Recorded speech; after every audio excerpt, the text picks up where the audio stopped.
Hello, dear students. Good morning. I hope you are all prepared to read the next chapter today. Yes, we are going to read the chapter The 100 Dresses, Part 1, written by Eleanor Estes. Eleanor Estes is actually an American writer who is credited for children's stories or children's literature.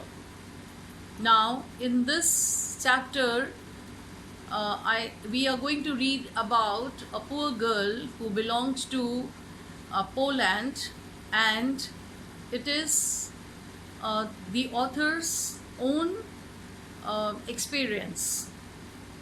Now,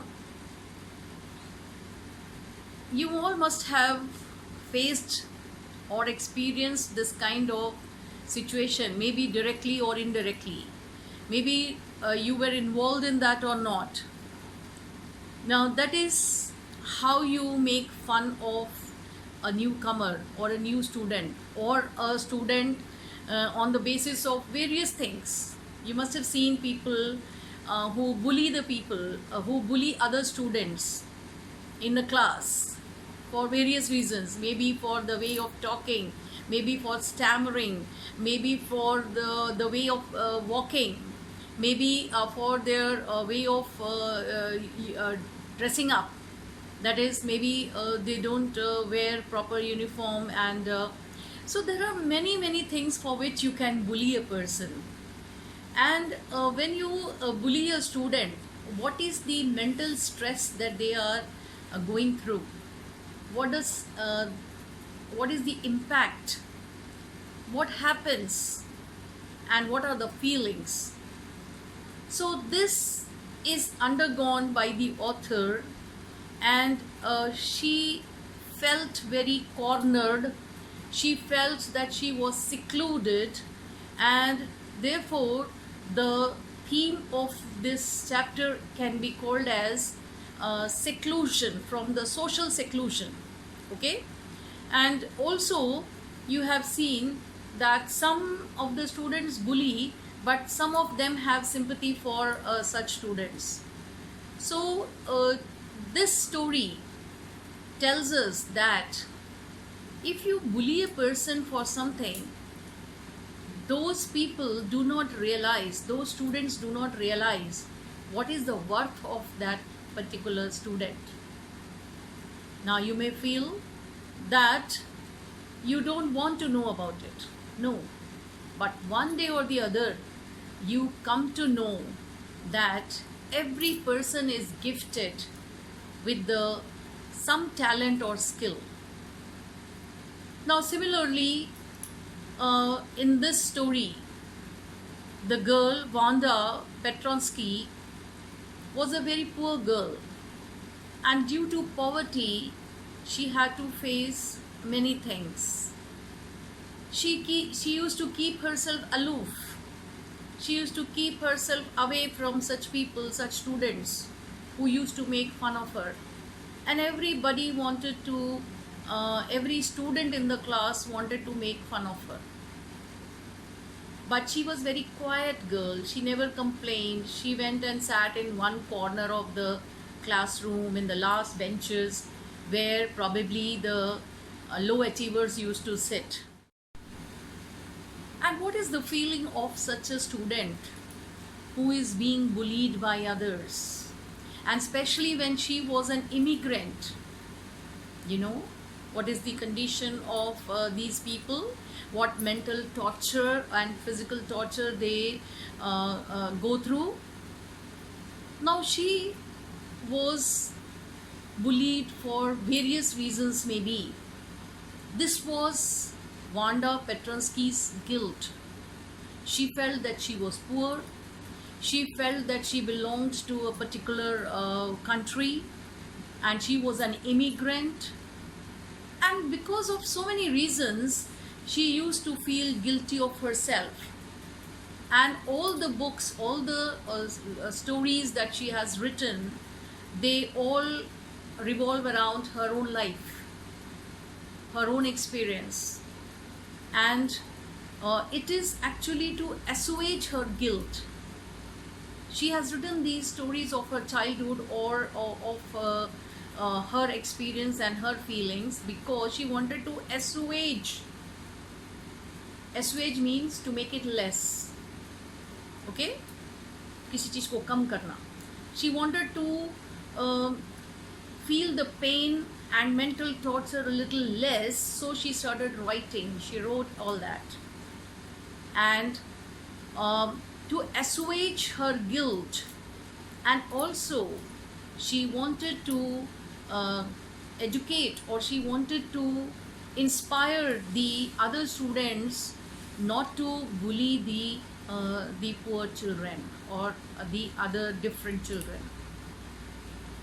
Now in this story you will read about this girl and also her attitude towards other girls in the class.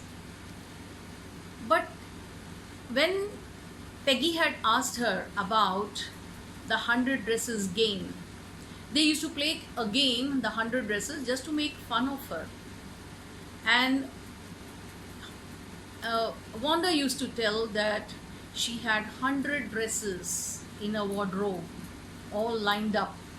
She had 60 pairs of shoes, all different colors. Now, why did she say that?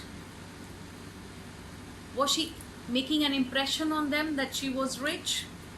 She had so many 100 dresses, and that is why the title, the 100 dresses, because it revolves around, the story revolves around the 100 dresses, and that is why it is an appropriate title. The 100 dresses, the drawing, the picture of 100 dresses that she made won her the first prize. And because of that, everybody was astonished, and everybody was really surprised to see and come to know about her talent, that she was so good at art, she was so good at drawing. So as I told you just now, that we bully a person without even giving a peace of mind, because without even thinking, without giving a thought to ourselves that why we do not think of them as a human being too. Now I am going to give you the highlights of the chapter. Please read the chapter because it's in a very simple English. You will be able to understand. And also I'll be posting the summary, the question answers as an assignment. So please keep following the video. The 100 Dresses Part 1 by Eleanor Estes. Eleanor Estes was an American children's author and a children's librarian. Her book Ginger Pie, which she also created illustrations for, won the Newbery Medal. Estes's books were based on her life in small town Connecticut in the early 1990s. Eleanor based the story, The 100 Dresses, on her real life experience as the girl who, unbeknownst to Peggy, received Peggy's hand-me-down dresses. Now, children, the Connecticut is in US. It's a place where all the Polish immigrants used to live. Now, what are the themes in this story? It is, first one, bullying.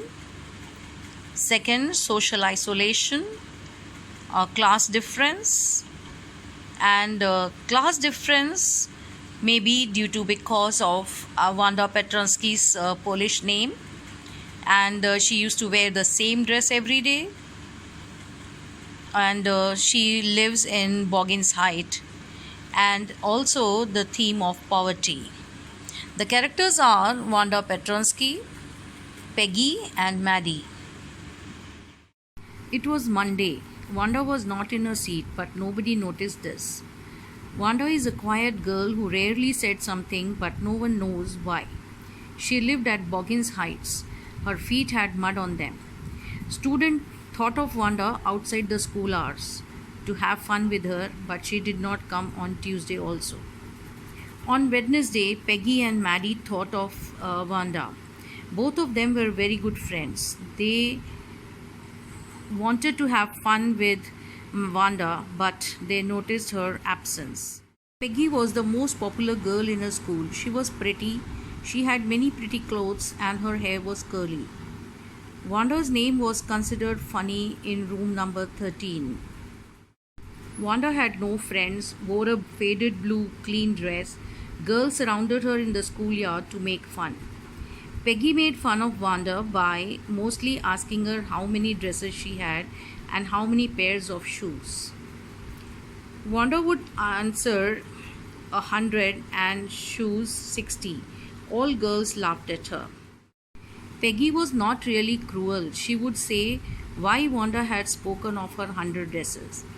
Maddie felt bad that they had been bothering Wanda like that because she was also poor. She wishes Peggy to stop teasing Wanda but pictures herself in Wanda's place. Maddie remembers Wanda's pale blue and green with red dresses. The drawing contest was expected to be won by Peggy. Next day, they saw 100 sketches of dresses all over the room, all beautiful in bright colors. Miss Mason announced Jack Bagels, one for the boys and Wanda for girls. Wanda was absent. The class was astonished to know that Wanda could draw. The children clapped their hands, and the sketches were all beautiful and different. The blue and the green dress once spoken by Wanda was identified by Peggy and Maddie. They were shocked to know her great quality of drawing. The Polish American community in the United States. The first Polish immigrants arrived in America in 1608, but the largest wave of Polish immigration occurred in the early 20th century when more than 1 million Poles migrated to the United States. The Polish state did not exist at that time, and the immigrants were identified according to their country of origin rather than ethnicity. They were identified as Russian Poles, German Poles, and Austrian Poles. One of the most notable Polish American communities is in Chicago and its suburbs. So, Chicago is sometimes called the second largest Polish city in the world, next only to Warsaw, the capital of Poland. Polish Americans were sometimes discriminated against in the United States, as were the Irish, Italians, and Jews.